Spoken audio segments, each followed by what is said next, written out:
Happy New Year, everybody, and welcome to Restaurant Recipe Recreations. All I can say about the year 2020 is don't let the door hit you.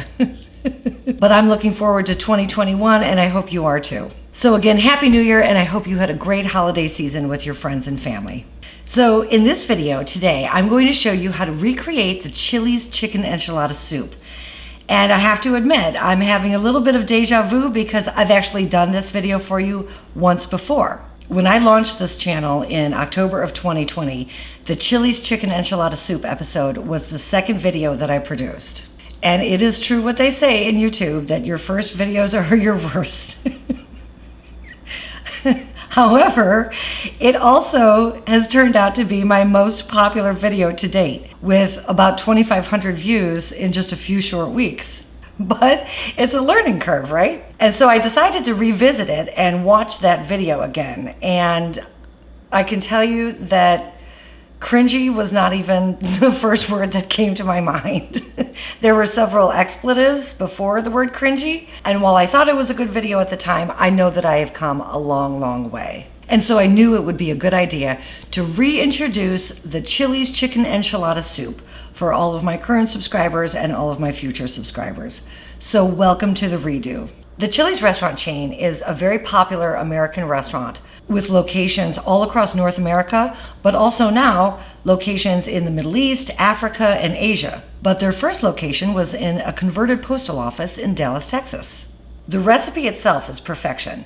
So the recipe has not changed from the original airing of this episode, but rather just all the production quality.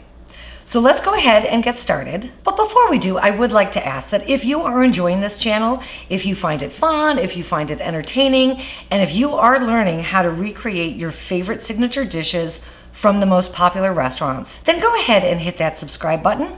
You can give me a like while you're at it, and certainly feel free to leave a comment below. And if you would like me to feature a restaurant or a particular dish from a restaurant, then go ahead and pop that in the comment section below. I would love to take a look at it, and that might be the next video that I present to you. And just a special message to all of the people that have already subscribed. Thank you very, very much. I feel that I've done well in the few short months since I've launched this channel, and I owe all of that to my subscribers and my viewers. So thank you very much. The best is yet to come, right? 2021. Hey, I just coined a new phrase. The best is yet to come, 2021. Okay, all right, so I'm a fool. Let's go ahead and get started, and I'm gonna show you how to recreate Chili's chicken enchilada soup. I have here 1.5 cups of masa corn flour. Masa is a popular yellow corn flour that's used in making homemade tamales, tortillas, and of course, Chili's chicken enchilada soup. And this is very important. What I've done here is I have 1 quart of very, very hot chicken broth. We're going to add more quarts, but I've got 1 quart to start because you need to blend the masa corn flour. You don't want the masa to be lumpy, and it's the hot chicken stock that takes out all the lumps. So in a big Pyrex, I've added the very, very hot quart of chicken stock with the 1.5 cups of masa flour. And we're gonna go ahead and blend that until it is smooth and creamy, getting all of the lumps out. Okay, let's start on high heat with about 3 tablespoons of olive oil. Next, we're going to add 3 cups of diced yellow onion,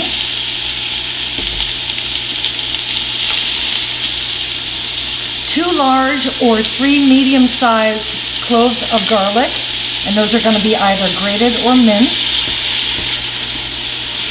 2 teaspoons of chili powder, 2 teaspoons of ground cumin, and 1/2 teaspoon of ground cayenne pepper. And now we'll just stir this around until the onions and the garlic get softened and translucent. Now that the onion and the garlic have softened, we're going to add in the 1.5 cups of masa corn flour, which has been diluted in the 1 quart of hot chicken stock.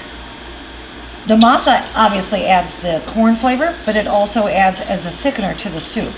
So you want to go ahead and blend that in and let that come to a simmer. Next, we're going to add 3 more quarts of chicken stock. This chicken stock does not need to be hot, only the one that we use to blend the masa corn flour.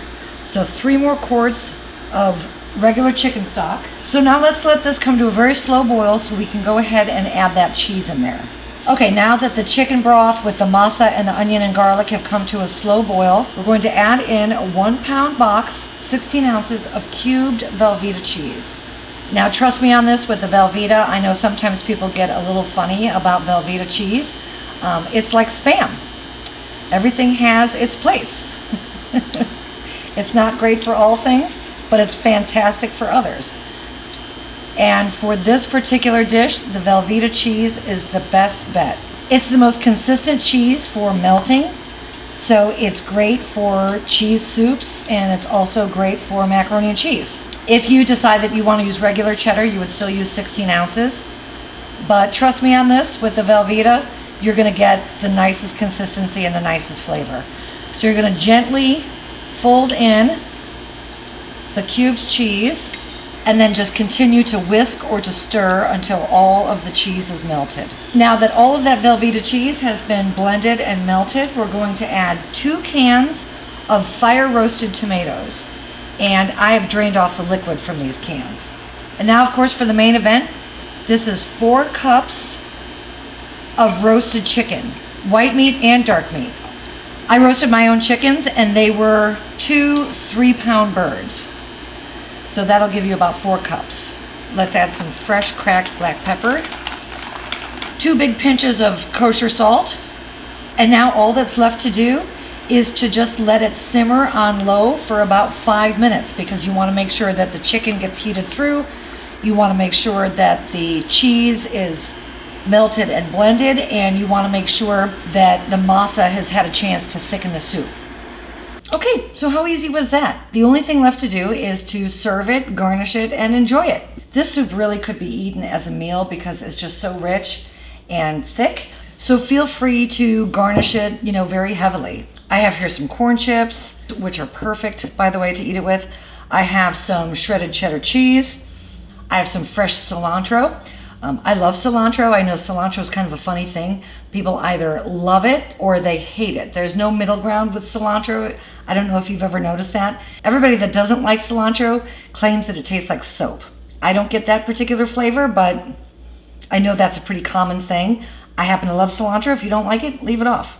I mean, really just put whatever toppings you like on it. I'm just giving you some ideas. I have some diced green onion or scallion.